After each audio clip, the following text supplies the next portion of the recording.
Well, g'day folks, we've got a big show for you today. We'll be chatting to Adelaide's favourite comedian, Mickey D, and the larrikin famous for this great song. I'm a bloke, I'm an knocker, and I really love your knockers. I'm a labourer by day, I get up all me pay. Welcome to Legends with Bevo, thanks to Anytime Fitness Glenelg. Well, guys, it's going to be a huge event on February the 13th. It's all about raising money for the bushfire victims in Kangaroo Island, and obviously we saw the devastation last year around Australia as well. So it's a great event, and we've got a couple of big guests on today's show to talk all about it. February the 13th at the Adelaide Irish Club, 8 p.m. Tickets are $30. Mickey D and Chris Franklin are both going to be involved in it. Boys, great to have you on the show. Thanks very much for having me, Bevo. Chris, great to have you as well, mate. Thanks, mate. I appreciate it. So, obviously, we'll start with you at the moment, Chris. Looking like you're in a bit of sunshine there. Are you over in WA? Is that right? I am indeed. It's the middle of the Fringe World Festival. Mickey was actually over here drinking with me last week, and I never saw him get away. I don't know how he got to Adelaide. It's a 7 a.m. flight, mate. That's a bit early for you to be on a plane. No, I'm still up then. So, Fringe World, what's all that about? It's sort of like the Adelaide Fringe, but it's a couple of weeks of the same thing here in WA, in Perth. Oh, fantastic. And you've been involved in the event, doing some shows? I have been, yeah. I'm not doing a solo show as such. I'm just jumping around on a lot of lineup shows and just doing 15-minute spots, and it sort of pays for the holiday and getting a bit of sunshine out of Tasmania. Oh, sensational. And obviously we've got the big event I spoke about before, 13th of Feb. Boys, tell us more about the show, what's going to be happening there, and what we have to look forward to. Mickey, we'll start with you. Yeah, we've got a couple other great acts joining us as well. We've got Granny Flaps. She'll be with us. She always brings down the house. I love gigging with Chris because we've known each other, 22 years now, mate? I think so, mate, yeah. Yeah, we've tried. You were just a fresh-faced 18-year-old kid when we first met. That's right. And, boy, have things changed. I still can't grow a beard like you, mate. But, yeah, it was the Raw Comedy. I think it was 98, wasn't it? Yeah, it was, yeah. Mate, Chris absolutely smashed the final. I was telling some guys about this the other day. The ABC said you've got a strict 5-minute set, and then they cut up your stuff so it's packaged up for telly. Chris's set was so good that the TV edit was 11 minutes 24. Oh, wow. Unreal. Yeah. Most of that was booing.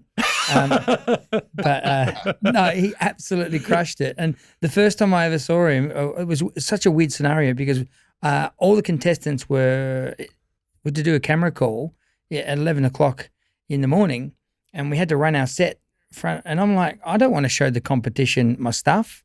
And then a couple of other comics got up and, okay, well, if they're doing it, I'll do it. And then Chris come on. You've been at the Espy all night, hadn't you? Yeah, I woke up on a mutual friend of ours' lounge room floor, Bev Kellick, and raced in there. I woke up about 15 minutes before we were meant to be there. So good.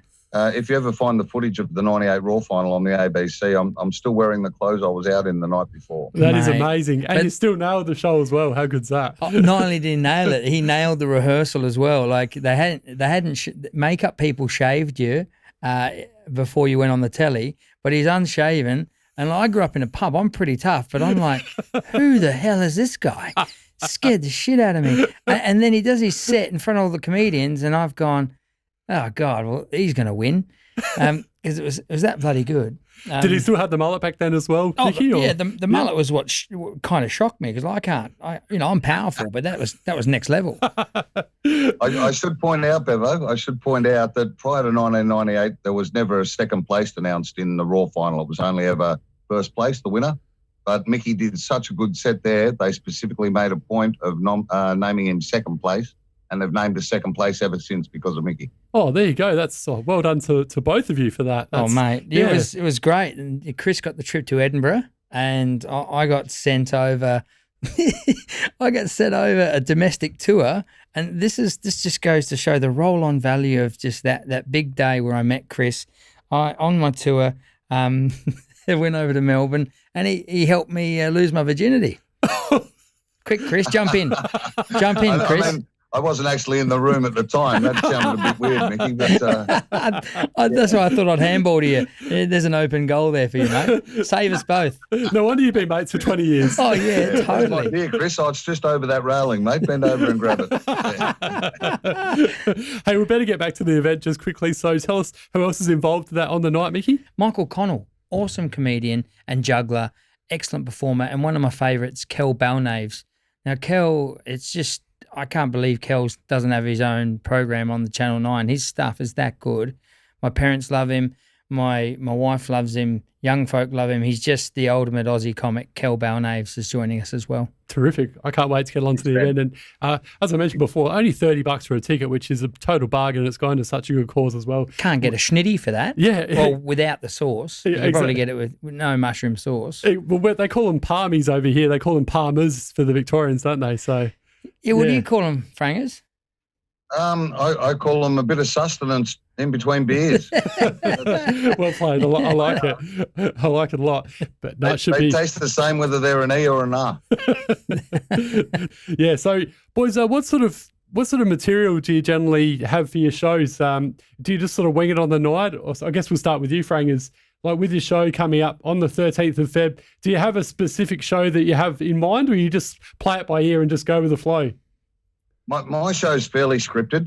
It's worked that way well for 22 years. I'm sure Mickey will say the same, but I believe his show will be far more winging it than mine. He loves to interact with the audience a lot more. And, you never know where it's going to go with Mickey.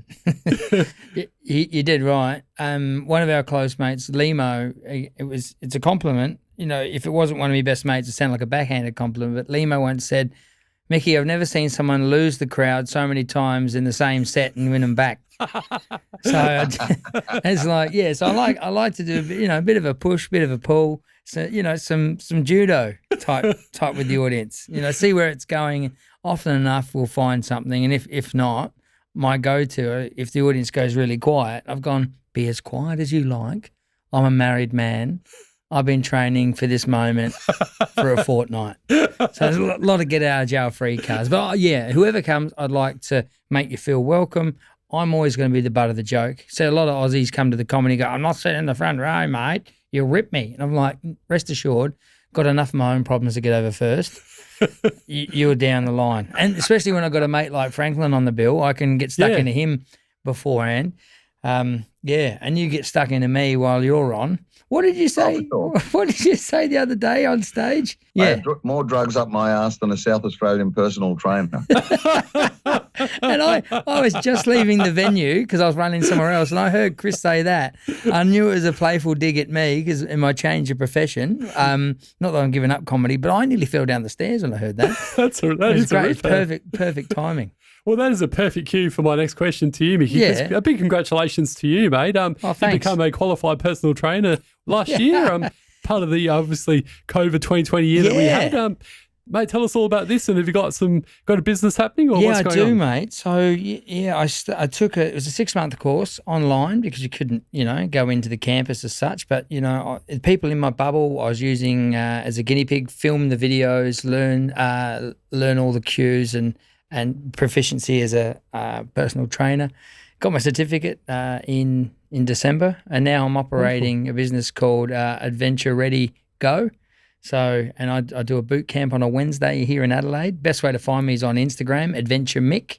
Beautiful. Send me some info, and we meet up on a Wednesday morning for a boot camp, and then also do one-on-one stuff. Wonderful. I might even have to go along as well and put a few kilos on over this time. If you want to make a comeback at the footy, or, if you're looking to do your first marathon, a faster city to bay, or even if there's an old school rival you want to, take down at Parkrun on Saturday, I've got the weapons to...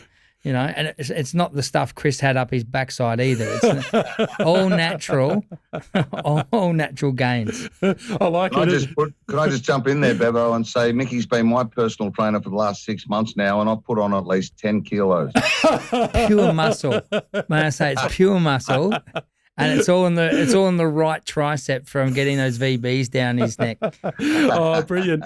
And Chris, obviously you had a great year last year too, mate, with your song Stay the F Home, which was an absolute hit around Australia and around the world with the COVID situation. For those people that haven't heard that song, we'll give it a plug for you on our socials. But what was the song all about, and who are some of the big name celebrities involved in that one?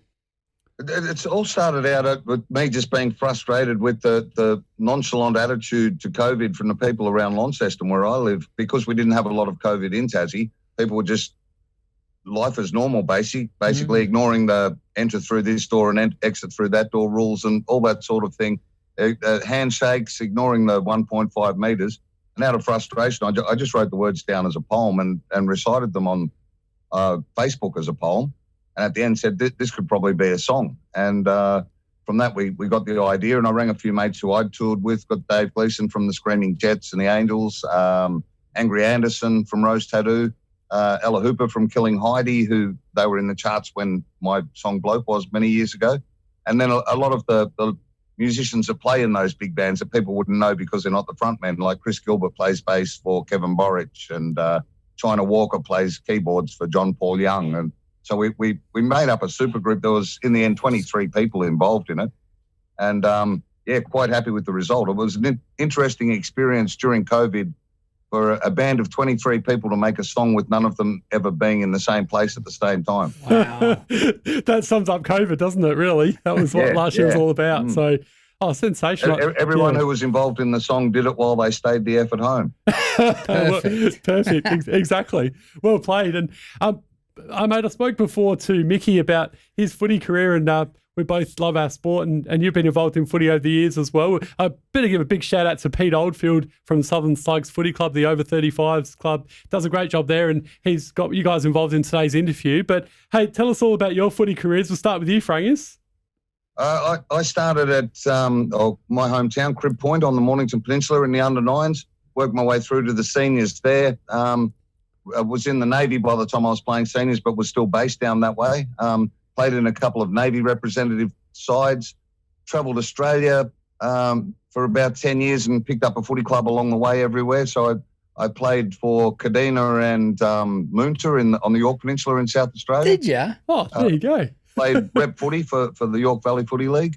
I played in a premiership in Port Hedland with the Port Hedland Rovers, and I was pretty well retired after that. What about yourself, Mickey? Oh, I wish I went first now.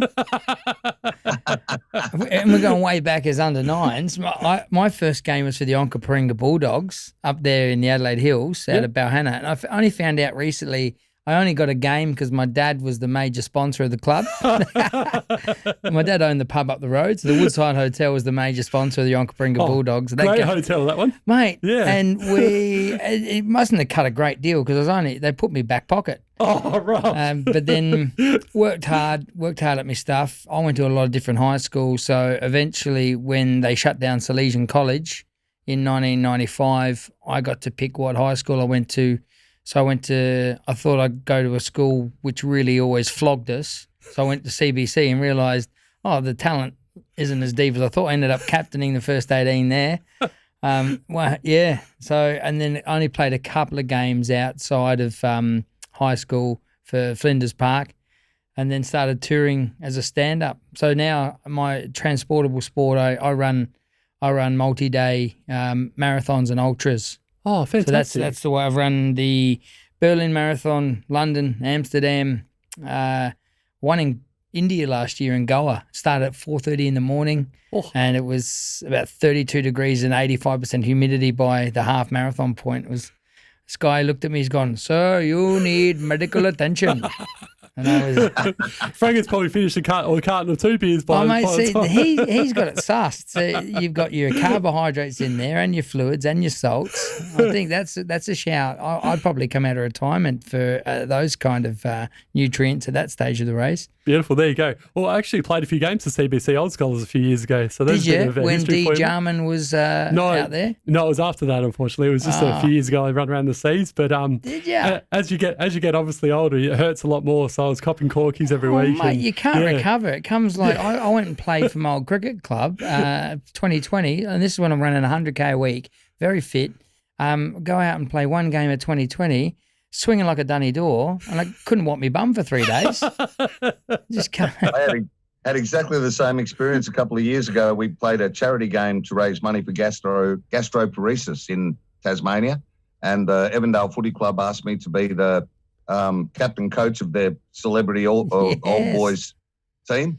And they were all retired players, and I'd talked Spider Everett into coming down from the Gold Coast to play for us as well. So he played in the ruck, and they gave me best on ground because I was on the ground the most. I still had the football ability in my head, but the body wouldn't keep up, and I was just tackling myself, falling over, thinking I could run quicker than I could. I couldn't walk for 2 days afterwards. Just horrible, isn't it? Because you think, I'm going to kick right through this, and your hamstring goes, no, mate, you haven't warmed me up in the last 5 years. Couldn't agree more. You think you're fit in your head, but your body just tells you a different thing, doesn't it? So, yeah. Hey, speaking of fitness, though, obviously we saw the SAS Australia show go gangbusters around Australia and around the world in recent weeks. You're actually involved in the SAS Who Days Wins UK version. Yeah. So you've met Ant Middleton and those tough guys. Tell us all about it, Mickey. So, it was a 40,000 people applied. They whittled that down to a core group of 400, then the final 40, of which 30 went through to the show. It was strangely, it sounds strange, but it was the best holiday I've ever had because it's a money you can't buy experience. But they flogged the absolute guts out of it. It was amazing. And one thing that stuck with me is I did some gigs for the Ministry of Defence in the UK. Actually ended up gigging for the actual SAS further on down the track. But earlier on, I met this guy who said, have a look around.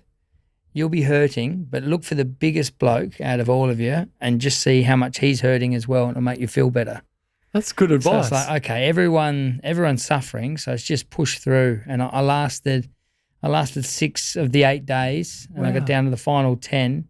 But yeah, that Ant Middleton's strong and quick. It's just pure power. And angry. Yeah. Oh, when he yells at you, you go, eat. One day, and he's strong. He picked me up. He was standing on a railway platform, and I was at track height, and he picked me up by my backpack and pulled me up onto the platform like I was a fat salmon. Like he pulled me up on what looked like a jetty in front of everyone. And then he asked me, yelled at me to do 20 push-ups with a 20-kilo pack on. Oh, rough. So it's just stuff like that. But what I learned is you listen and you apply what you're told as quick as you can, because it's all about teamwork. Well, do you know what I reckon would be unbelievable? With your Navy experience, Frangers, and you've obviously been involved in the SAS UK, I reckon you two boys should be in the SAS Australia, the next version. That'd be unbelievable. Chris has already helped me as my aid station on it. We were raising money for the cancer charity, and Chris manned my aid station when I ran an all-night ultra marathon through Kings Park in Perth. Wonderful. The best thing was That was the first date with my current partner, Michelle. That was the first date we went on. I took her to a card table in Kings Park at the top of Jacob's Ladder, a steep stair climb, and we just stood there with protein juice for Mickey to drink every time he came around. Mate, that's such a testament to how good you guys are as a couple, because if that was our first date, it was a lovely view, but the company was shocking. You know, you guys loving the view, and then every hour and 10 minutes I'd come through gasping, and you go, here's your watermelon, here's your bizarre drink, off you go. I almost killed you with a cashew once, though. Yes, he did. For some reason, my body just didn't want to chew anything, and I chewed one cashew, and then I started dry retching, because it was just at that stage. I think I was about 80 kilometres in. It was just liquid or nothing else. Oh, you guys are unbelievable. And hey, it's a true story as well that Pete told me this actually, that you've been involved in doing a comedy show from Everest. Is that right as well, Mickey? That's next level. Mate, we trekked 9 days up to base camp, did a show, and to be honest, I wasn't very funny at altitude. I'm not very funny at sea level, to be honest. It all depends on the audience. But come and find out on the 13th. Is it the 13th? 13th of February, Oh, good. Yeah, don't be a day early or late. It was definitely, the weather was absolutely incredible up there. We were so blessed. So it snowed 2 days before we got up there, so it changed everything. And when we got up there, they were filming a French rom-com up there called Summit, and everyone in our group thought that film set was the actual base camp. So technically, only 6 of us from our crew went to base camp proper. Oh, wow. So yeah, it was myself, Wayne Deacon, who else we had? Martin Moore and Tom Wrigglesworth were the comedians. But again, we had it easy. It always comes down to, just like Chris was crewing for me that day, it's the support people who are doing the heavy lifting, and we had porters carry the sound equipment all the way up to 5,365 metres above sea level. How's that for an experience? Yeah. And imagine that. You're carrying someone's speaker, you'd be going, these bastards better be funny. But mate, saying all that about your crew, you and those other 3 guys still hold the record for performing comedy at the highest altitude anywhere in the world. Yeah. Oh, well, that's it. Pretty good record to have. In the Guinness Book. So, yeah, and how would you be, though? All it takes is someone to go up to the very same point, stand on one Besser brick, and they've clipped us.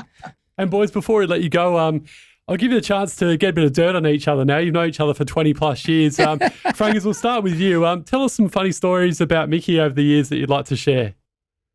A lot of the stories I can't tell because you won't be able to put this to air anywhere. But I remember Mickey's, was it your 30th birthday, Mick? It's my 30th, yeah. Yeah. I flew over to Adelaide to surprise him. He was having a party and didn't know I was coming. I got into Adelaide that afternoon, had a few hours to kill, and got a little bit drunk in a bar and forgot to go to his party.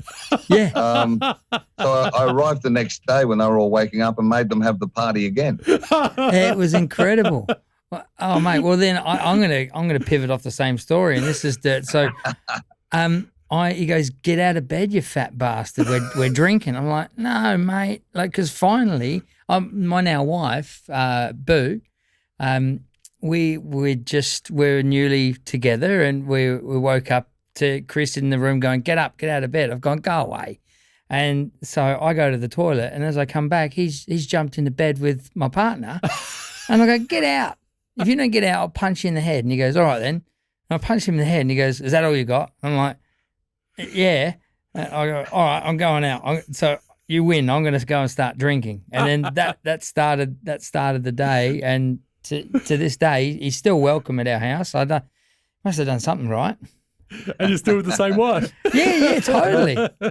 I noticed you called your son Buddy too, Mick, and from that night, he could very well have been Buddy Franklin. I thought he was a bit taller than I am. And boys, what's in store for 2021? What do you got in mind in terms of shows after obviously the 13th of February? Well, I'm doing a session with a group of musicians that are friends of mine from Adelaide called Soberphobia on Valentine's Day, the day after. We're calling it the VB, the Valentine's Bash. And so, yeah, just pretty well a jam session and a few comedians, and it's going to go for a couple of hours. I can't even remember where the venue is for that one, but it's around Adelaide. It's the Gaslight Tavern, isn't it? In Brompton. It is indeed. That's the one. Yeah, Gaslight Tavern. Beautiful. Yeah. I know. After that, I've got Melbourne Comedy Festival coming up, although we're not sure what capacity that will take place in. But yeah, hopefully there'll be people allowed to come out and see us in Melbourne. And will you be involved in the Adelaide Fringe as well, Frangers? Or I did last year. I don't get there often, and I'm still up in the air whether I'll get there this year or not. I'd like to. If I do, it'll be for about a week, doing what I'm doing over here in Perth at the moment, just basically ordering myself out to other people's shows. Beautiful. What about yourself, Miggy? Yeah, I'm going to do my show 6 o'clock, Mick, at the Adelaide Fringe. So that's Fridays, Saturdays, Sundays at 6 o'clock in Gluttony. 6 o'clock, Mick. That's easy to remember. Yeah. And then after Adelaide Fringe, just going to soak up home, work on the PT business. So anyone who wants to, do some body comp or work towards an event, come and see me. Get on my Instagram, Adventure Mick. Add me, leave me a DM, and we can talk about your goals and your hopes and dreams. Sounds wonderful, boys. Well, this has been an absolute pleasure having you both, and we're looking forward to this event on the 13th of Feb. And Frank is looking forward to meeting you, mate. Thanks so much for joining us today. Cheers, guys. I'll see you at the show, hey?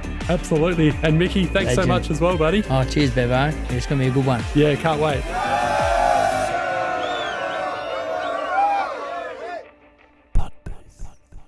Sounds so good.